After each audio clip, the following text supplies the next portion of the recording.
স্বাগত ডিবিসি সংবাদে আপনাদের সাথে আছে আমি রঞ্জন শুভ্র। এবারে বিস্তারিত। চাঁদপুরের মেঘনা নদীতে একটি জাহাজ থেকে 5 জনের মরদেহ উদ্ধার করা হয়েছে। মুমূর্ষু অবস্থায় উদ্ধার করা হয়েছে 3 জনকে। এমভি আল বাখেরা জাহাজে দুপুর 1টার পর মরদেহের খবর পাওয়া যায়। পুলিশ সুপার সৈয়দ মুশফিকুর রহমান বলেছেন, জাতীয় জরুরি সেবা নম্বর 999-এ ফোন পেয়ে তারা বেলা 3টার দিকে নৌযানটির কাছে যান। সেখানে গিয়ে নৌযানের 5টি কক্ষে 5 জনের মরদেহ পান। বাকি 3 জনকে গুরুতর জখম অবস্থায় পাওয়া যায়। পরে তাদের উদ্ধার করে চিকিৎসার জন্য হাসপাতালে পাঠানো হয়েছে। চট্টগ্রাম থেকে সার নিয়ে সিরাজগঞ্জের দিকে যাচ্ছিল জাহাজটি। পণ্যবাহী নৌযানটিতে থাকা ব্যক্তিদের দেশীয় অস্ত্র দিয়ে আঘাত করে হত্যা করা হয়েছে। শত্রুতা থেকে এই ঘটনা ঘটে থাকতে পারে বলে প্রাথমিকভাবে ধারণা করছে পুলিশ। চাঁদপুরের মেঘনায় থেমে থাকা জাহাজে ডাকাতির যে ঘটনার খবর আমরা এতক্ষণ বললাম, যেটিতে নিহত হয়েছেন বেশ কয়েকজন, মরদেহ উদ্ধার করা হয়েছে। আমাদের সাথে টেলিফোনে সহকর্মী নজরুল ইসলাম আতিক যুক্ত হচ্ছেন, তিনি সরাসরি আসলে যুক্ত হচ্ছেন। আতিক, নিশ্চয়ই শুনতে পাচ্ছেন আমাকে।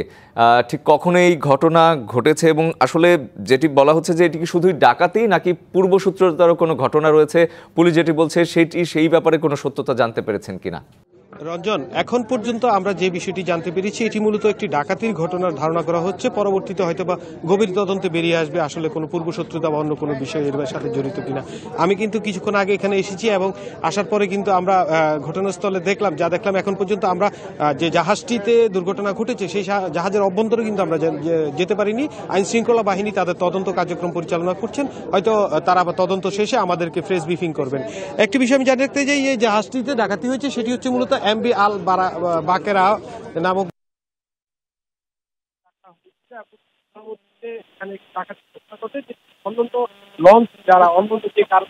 একটি ডাকাতির ঘটনা ঘটে, যেটি অন্যান্য লঞ্চ যারা অন্যান্য যে কার্গো জাহাজ রয়েছে সেই কার্গো জাহাজের সদস্যরা জানতে পেরে কিন্তু এখানে আসেন এবং পরবর্তীতে আইন শৃঙ্খলা বাহিনী এবং সদস্যরা ঘটনাস্থলে আসেন এবং আসার পরে কিন্তু যে প্রথম যেরকম শোনা গিয়েছিল 6টি লাশ উদ্ধার হয়েছে, তবে আমরা এখন পর্যন্ত নিশ্চিত হয়েছি যে 5 জনের মরদেহ কিন্তু এখন পর্যন্ত উদ্ধার করা হয়েছে এবং বাকি 3 জনকে মুমূর্ষু অবস্থায় কিন্তু হাসপাতালে প্রেরণ করা হয়েছে। তবে তাদের অবস্থা আশঙ্কাজনক বলে আমরা জানতে পেরেছি। আমরা একজন অন্য একটি জাহাজের একজন স্টাফের সাথে কথা বলবো, তারা এই বিষয়ে এখন পর্যন্ত কি জানে।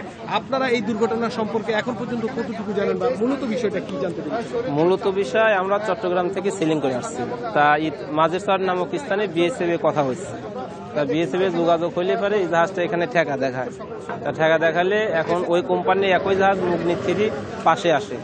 তা পাশে আসলে বিএসএফ এর মাধ্যমে এরা যোগাযোগ করে অন্য জাহাজকে বলে দেয় যে জাহাজ ডাকাতি হয়েছে। তা জাহাজ ডাকাতি হয়েছে, পরে আমরা জাহাজের কাছে মাঝের সার নামক স্থানে নঙ্গর করে ট্রলার নিয়ে এইখানে আসি। তা জাহাজের গায়ে আসলে আল বাখেরা জাহাজের গায়ে আসে 3 জন লোক খুব গুরুতর আশঙ্কাজনকভাবে তাদের বোর্ডে নামাইছে হসপিটালে নিয়ে যাওয়ার জন্য। আর এদের কাছে শুনলাম 5 জন লোক আছে। কাউকে আপনারা দেখতে পেয়েছেন কিনা এখানে? না, আমরা কাউকে দেখতে পাইনি। ঘটনা ঘটছে সম্ভবত রাতে।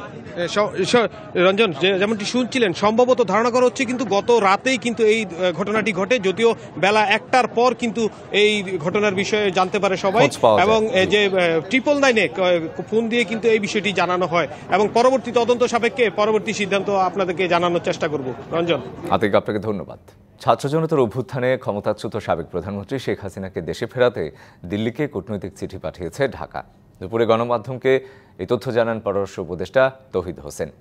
তিনি বলেন, বিচার করতেই তাকে ফেরত চাওয়া হচ্ছে, বাংলাদেশের পক্ষ থেকে সেটি জানানো হয়েছে।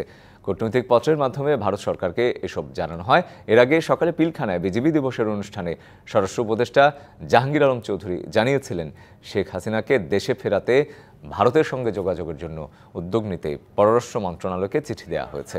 ভারতের সাথে বন্দি বিনিময় চুক্তি অনুযায়ী তাকে ফেরানো যাবে বলে আশা করেন তিনি।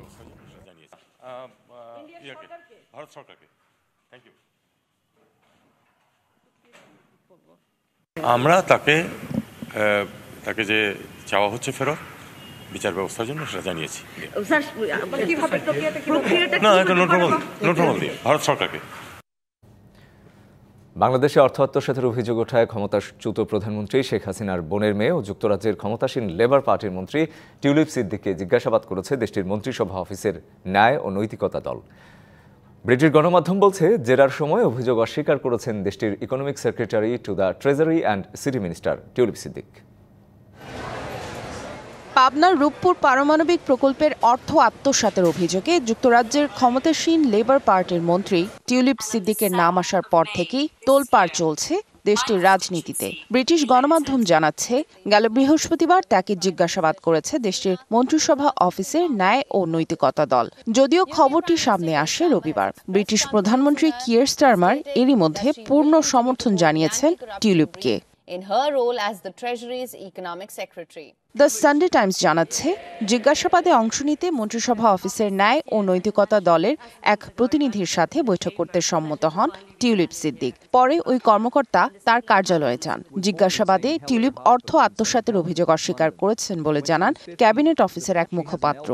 যদিও এটি আনুষ্ঠানিক কোনো তদন্তের অংশ ছিল কিনা তা নিশ্চিত করেনি ব্রিটিশ সরকার।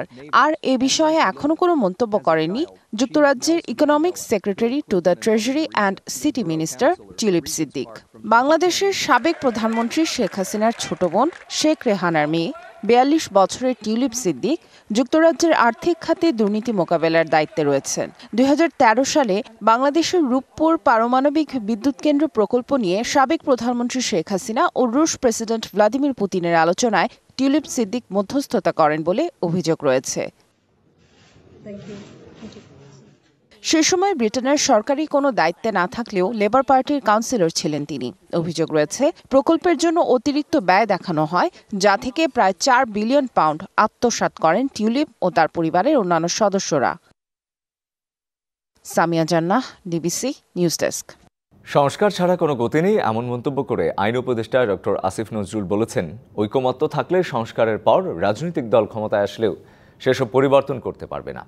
যেসব বিষয়ে জাতীয় ঐকমত্য রয়েছে, প্রধান উপদেষ্টা ও সংস্কার কমিশন সেসব সংস্কার কার্যকর করার বিষয়ে মৌখিক অনুমতি দিয়েছেন বলেও জানান তিনি।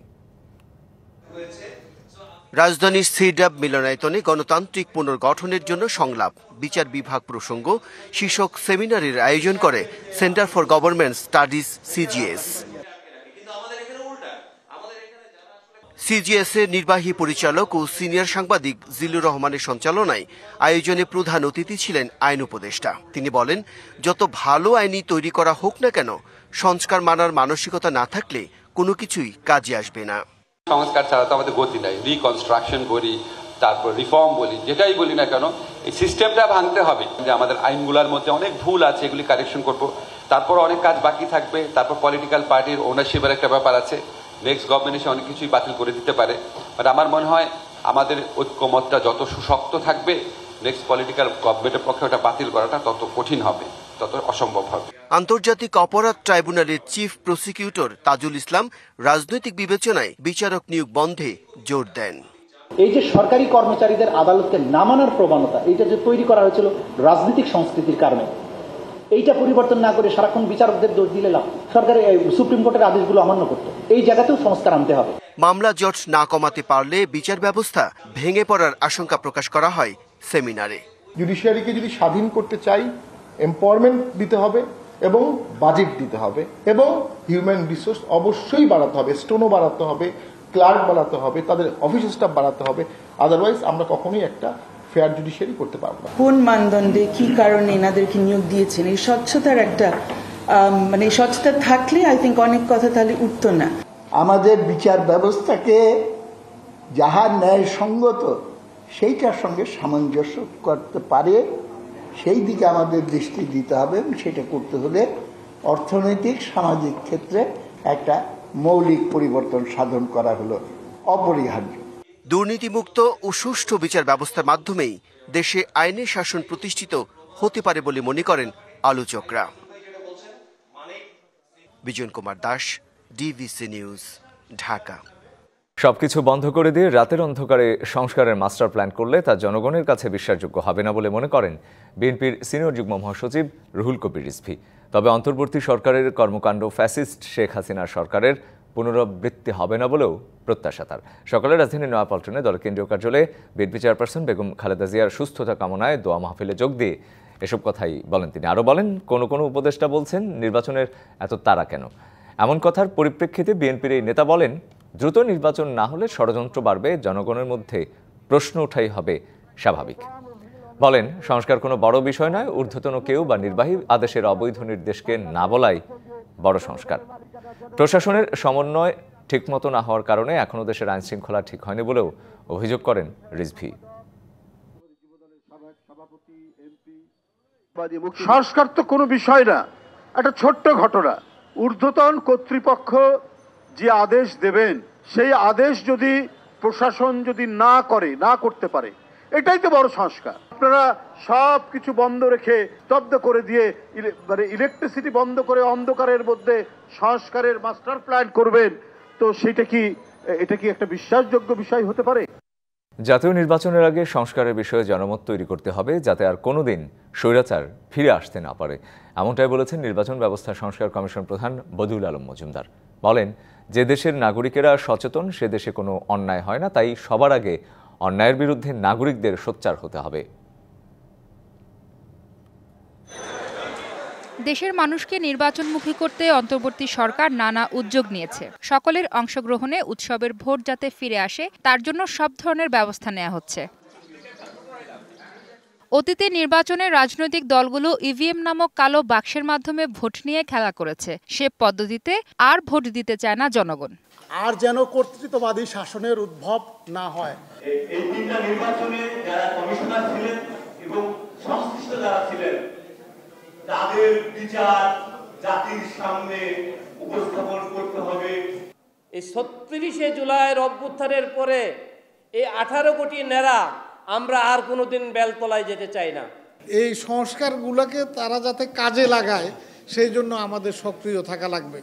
সকালে রাজধানীর সেগুনবাগিচায় ঢাকা রিপোর্টার্স ইউনিটিতে সুশাসনের জন্য নাগরিক সুজনের ভোটার সচেতনতা ও নাগরিক সক্রিয়তা কার্যক্রম নিয়ে গোলটেবিল বৈঠকে এসব কথা বলেন বক্তারা। এ সময় ঘূর্ণায়মান পদ্ধতিতে নারীদের জন্য ১/৩ আসন সংরক্ষণ ও ইউনিয়ন পরিষদ ও পৌরসভার ওয়ার্ডসমূহ জনসংখ্যার ভিত্তিতে নির্ধারণ এবং প্রয়োজনে ৯টিরও অধিক ওয়ার্ড নিয়ে ইউনিয়ন পৌরসভা গঠনের কথা জানান স্থানীয় সরকার সংস্কার কমিশনের প্রধান। দ্বৈততা সৃষ্টি হয়, পুরুষ মহিলার দ্বন্দ্ব সৃষ্টি হয়, এটার কোনো প্রয়োজন নেই। আমরা চাচ্ছি যে ওই ৯টার মধ্যে ৩টা না করে ৯টার মধ্যে 3টা ওয়ার্ড রিজার্ভ করা হবে।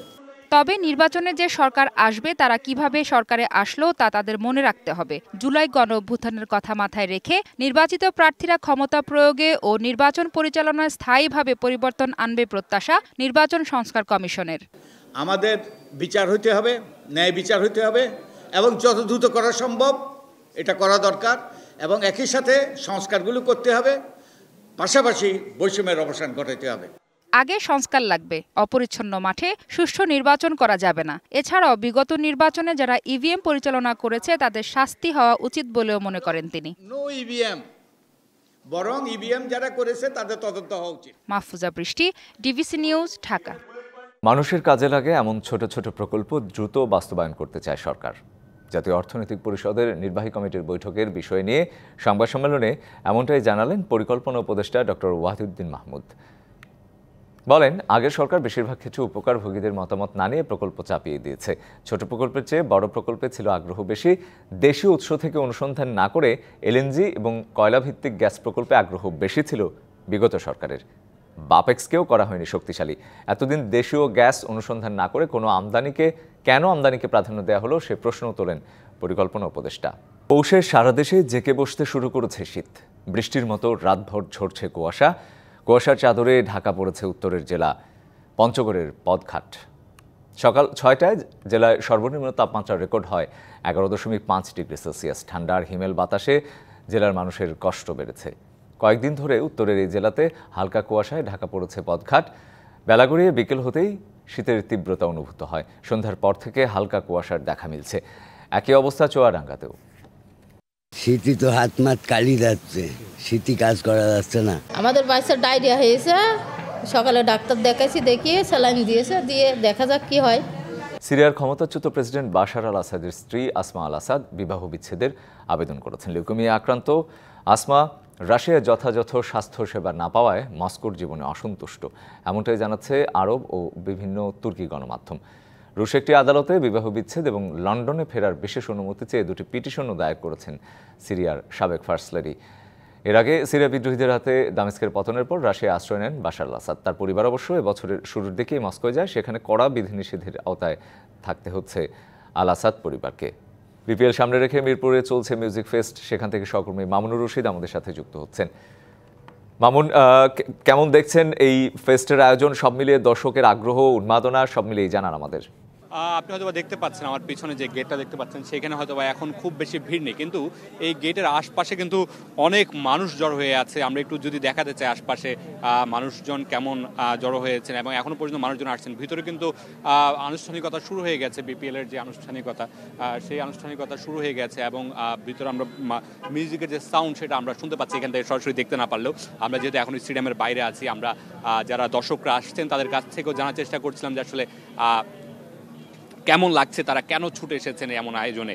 তারা বলছেন যে তাদের মূল আকর্ষণ রাহাত ফতেহ আলী খান, পাকিস্তানের সিঙ্গার, যিনি খুব বিখ্যাত সব জায়গায়, সব তাকে দেখার জন্যই মূলত এই আশাটা। এবং তারা বলছেন যে এবারের বিপিএল বা বিসিবি থেকে যে আয়োজনটা, বিপিএল কেন্দ্রিক যে আয়োজনটা, এই কনসার্টের মতো এবারের বিপিএলটাও তারা বলছেন যে মাঠে ভালো হবে। তারা এই আয়োজন দেখে আগ্রহটা পাচ্ছেন, মাঠে ছুটে আসবেন সেটা জানাচ্ছেন। সব কিছু মিলে একটা প্রাণবন্ত আয়োজন, মানুষজনের ভিড়। আর একটু যদি বলি, এখানে যেই মিরপুর স্টেডিয়ামের আশপাশে যে রোডগুলো আছে সেখানে কিন্তু ডিএমপি থেকে নির্দেশনা দেওয়া হয়েছে, কঠোর ব্যবস্থা রাখা হয়েছে, কঠোর নিরাপত্তা ব্যবস্থা রাখা হয়েছে দর্শকদের জন্য, বা কেউ যাতে হ্যাসেলে না পড়ে। আমরা আর্মিকে দেখেছি, পুলিশকে দেখেছি এবং সেই সাথে আরও অন্যান্য নিরাপত্তা কর্মীদেরকে দেখেছি। সব কিছু মিলে প্রাণবন্ত আয়োজন, নিরাপত্তার চাদরে ঢাকা। সব কিছু মিলে রাহাত ফতেহ আলী খানের জন্য মানুষজন মিরপুর স্টেডিয়ামমুখী হয়ে এসেছেন, মিরপুর স্টেডিয়ামে এসেছেন এবং তারা আশা করছেন যে বিপিএলেও মাঠের খেলাটা এরকম জমে উঠবে এবং তারা মাঠের খেলাটা দেখতে আসবেন। তো সবকিছু মিলে যেটা বলছিলাম যে এরকম একটা প্রাণবন্ত আয়োজন এর আগে, এবং টিকিটের যে বিষয়টা, আমরা প্রতিবারই খেলার আগে বলেন বা স্টেডিয়ামে যে কোনো আয়োজনের আগে টিকিট নিয়ে অনেক বেশি হ্যাসেল পোহাতে হয়। আমরা যারা টিকিট কেটে এসেছেন তাদের সাথে কথা বলেছি, তারা বলেছেন যে একেবারে হ্যাসেল ছাড়া তারা এবার টিকিট কাটতে পেরেছেন, তাতে কোনো সমস্যা হয়নি এবং সহজে টিকিটটা তারা হাতে পেয়েছেন। অনলাইনে টিকিট কাটার পর কাউন্টারে এসেছেন, মেসেজটা দেখিয়েছেন, টিকিটটা হাতে পেয়ে গেছেন। তো সবকিছু মিলে মনে হচ্ছে যে একেবারে অর্গানাইজড বা গোছানোভাবে। তবে একটা বিষয় নিয়ে বিতর্ক থেকেই গেছে যে এত টাকা দিয়ে এই আয়োজনটা, সেটা আসলে খেলার মাঠে কতটা প্রভাব ফেলবে। সেই জিনিসটা হয়তো আমরা বিপিএল মাঠে গড়ালে মানুষকে টানার জন্য, মাঠে টানার জন্য যেই এই এত আয়োজন, সেগুলো মাঠে কতটা ফল দিবে সেটা হয়তো আমরা বিপিএল শুরু হলেই বুঝতে পারবো। তো সেই অপেক্ষাটা থাকবে। মাঠে খেলা গড়ালে দর্শকরা এরকম ছুটে আসেন কিনা সেটা দেখার জন্য অপেক্ষা থাকবে নিশ্চয়ই। আমরা হয়তোবা সেটা আমাদের দর্শকদেরকে জানাবো তখনকার কি পরিস্থিতিটা দাঁড়ায়। রঞ্জন। মামুন, আপনাকে ধন্যবাদ। সংবাদেই ছিল এখনকার মতো। ডিবিসি নিউজের সংবাদগুলো পড়তে ভিজিট করুন dbcnews.tv। আরও ভিজিট করুন ডিবিসি নিউজের ফেসবুক পেজ এবং ইউটিউব চ্যানেল। সঙ্গে থাকুন।